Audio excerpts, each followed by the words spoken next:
નમસ્કાર. આજના virtual class training રૂમમાં આપ સૌનું હાર્દિક સ્વાગત છે. આજે હું તમને મેડિટેશન વિશે થોડી માહિતી આપીશ.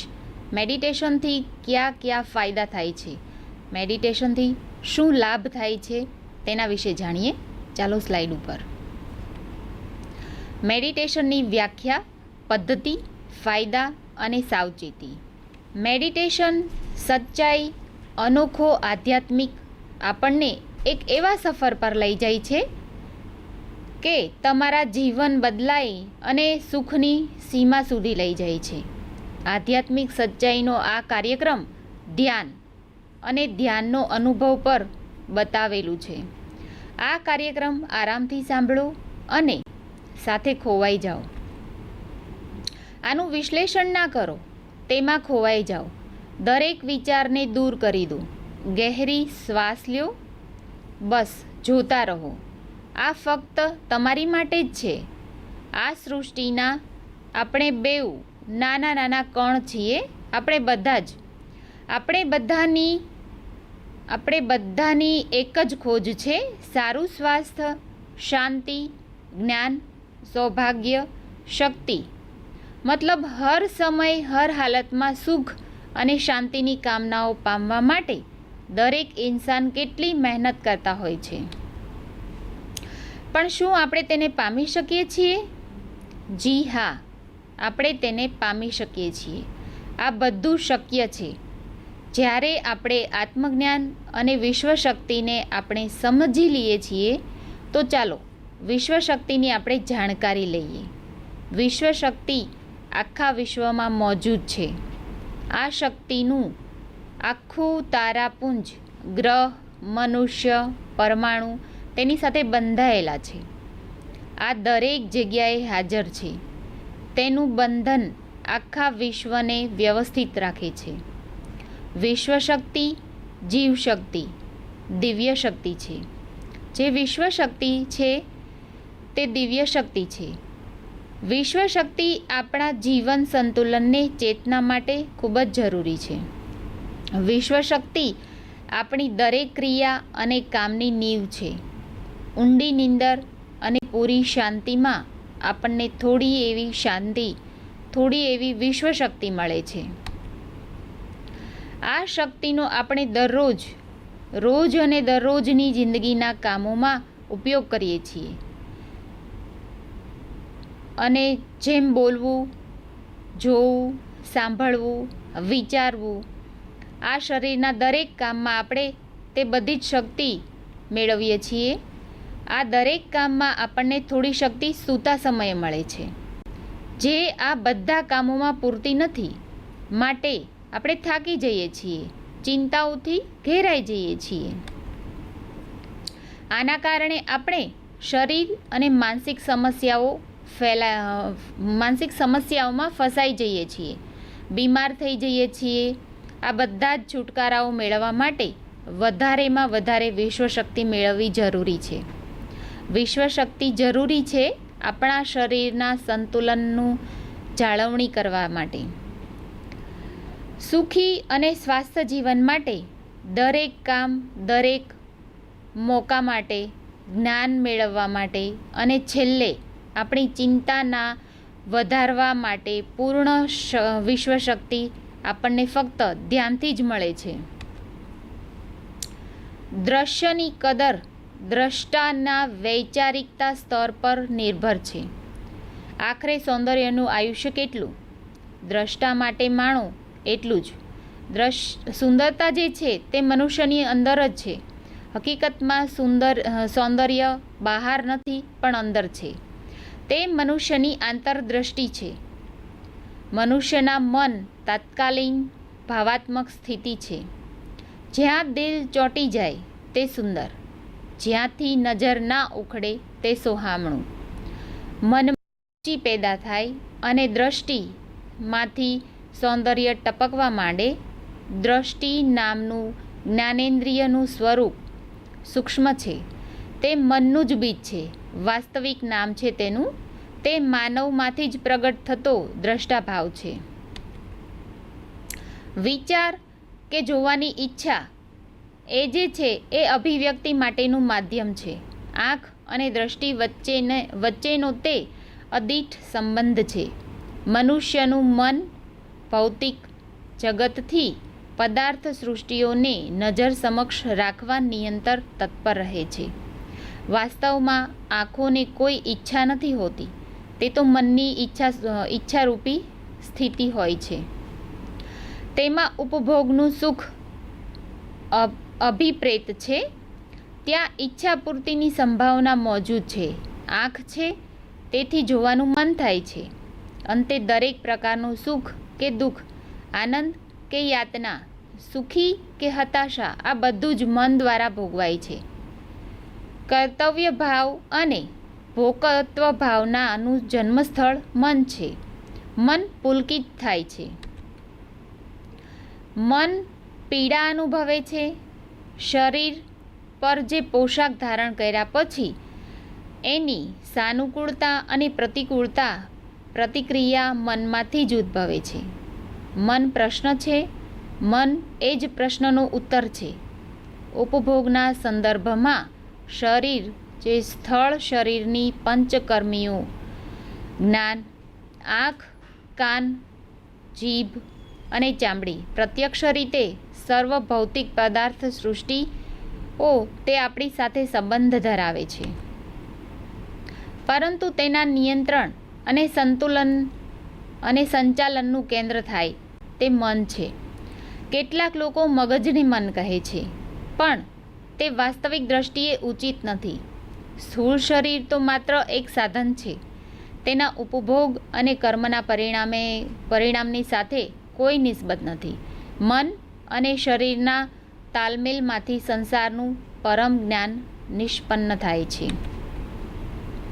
દ્રષ્ટા વિના દ્રષ્ટિનું કોઈ વજૂદ નથી. દ્રષ્ટિ છે તેથી જ દ્રશ્ય છે. દ્રશ્ય દ્વારા ન કેવલ દ્રષ્ટાનું માનસ, પરંતુ દ્રશ્યના મૂળ નિર્માતાની ઈચ્છા પણ અભિવ્યક્ત પામે છે. આખરે નિર્માતાને વિસ્તૃત પરિચય કેળવવા મન ક્યારેય વિહળ પણ બની જાય છે. કોઈ અનુપમ કુદરતી દ્રશ્ય નિહાળ્યા પછી પરમ તત્વ વિશેનો રોમાંચક ખ્યાલ મનને એ પરમ તત્વ પ્રત્યેના અહોભાવથી ભરી દે છે. મન આનંદથી ઝૂમી ઉઠે છે.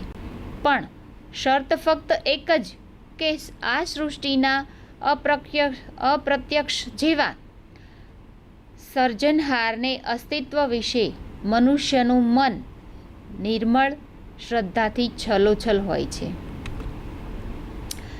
મન અંદર જાય છે અને ખુશી થાય છે.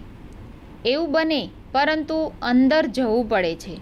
બહારનું બધું ત્યજીને ત્યાં નિશ્ચિંતપણે બેસવું પડે છે. પદાર્થો પ્રત્યેની અતિરિક્ત મોહમાયા જે હોય છે અને મોહમાંથી મનને સાહજિકતાપૂર્વક બહાર કાઢવું પડે છે. સંયમ, અનાસિકતા અને ત્યાગ વિના આ સંભવ નથી. વિચાર દ્રષ્ટિ બની જાય છે અને એ જ વિચાર આગળ વધીને દ્રષ્ટાનું રૂપ ધારણ કરી લે છે. વિચાર દ્રશ્ય છે, વિચાર દ્રષ્ટિ છે અને વિચાર દ્રષ્ટા પણ છે. આ વિચાર સૂક્ષ્મ છે, વિચાર સ્થૂળ પણ છે.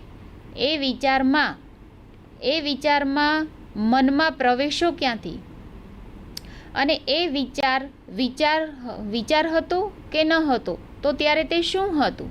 મનુષ્યના મનમાં સ્થિતિ પ્રત્યે વિચાર કેન પ્રકારે અજાગ્રત મનની સતત સક્રિયતાની સાક્ષી પૂરે છે. વાસ્તવમાં મનમાં વિચાર ઉદ્ભવતો નથી, પણ પૂર્વ ભૂમિકા રૂપે તેનું બીજ ત્યાં સુષુપ્ત અવસ્થામાં પડેલું હોય છે.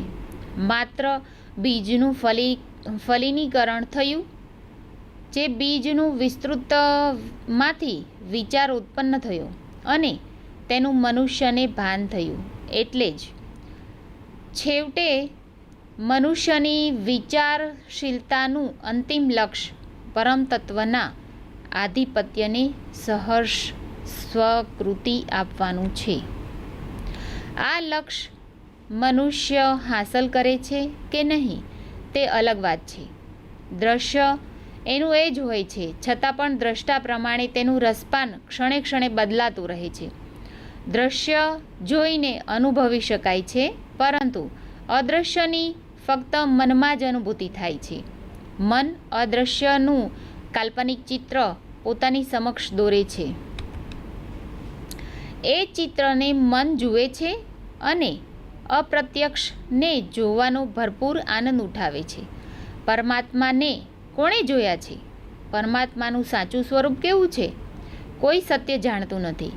તેમ છતાંય પરમાત્માનું સ્વરૂપનું રસપાન મન કરે છે. તે મન કરી શકે છે.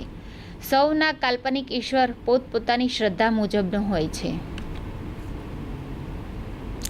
પણ સૌની દ્રષ્ટિ આખરે એક જ જગ્યાએ મળે છે. અંતે મનુષ્યની શરણાગતિ સ્વીકારી લે છે. આ જગત અનુભવ માટે નહીં, પણ અનુભૂતિ માટે છે. અનુભવ સતત ક્રિયા છે, અનુભૂતિ તેનો વાસ્તવદર્શી નિષ્કર્ષ. આંખ સમક્ષ જે હોય તે ક્યારેય મનથી દૂર હોય છે, અને જે મનમાં છે તે ક્યારેય સામે હોતું નથી. શારીરિક હાજરી કરતાં માનસિક હાજરીનું મહત્ત્વ અનેક ગણું વધી જાય છે, પરંતુ મનુષ્યને ભૌતિકતાથી અગણા વધારવા આંખે અંધારા આવે છે. બાહ્ય જગત સાથે તાદાત્મક સાધનો મનુષ્યનો પ્રયાસ હંમેશા તેના નીજા અણગમા અને ગમા પર આધારિત હોય છે. ત્યારે તે કેવળ પોતાના સ્વાર્થનો જ વિચાર કરે છે. અપવાદરૂપ કિસ્સાઓ હોવાથી જ માનવનું મન જે છે તે સ્વાભાવિકપણે બાહ્ય જગતમાં ઓતપ્રોત રહેવા ટેવાયેલું છે. સૃષ્ટિના ભૌતિક પદાર્થો સાથે મનનો એ નિરંતર સંસર્ગ મનુષ્યના જન્મજાત સંસ્કારો રૂપે થાય છે. તે આજનો નથી, તે તો અસંખ્ય પૂર્વજન્મોથી સતત વહેતો આવ્યો છે.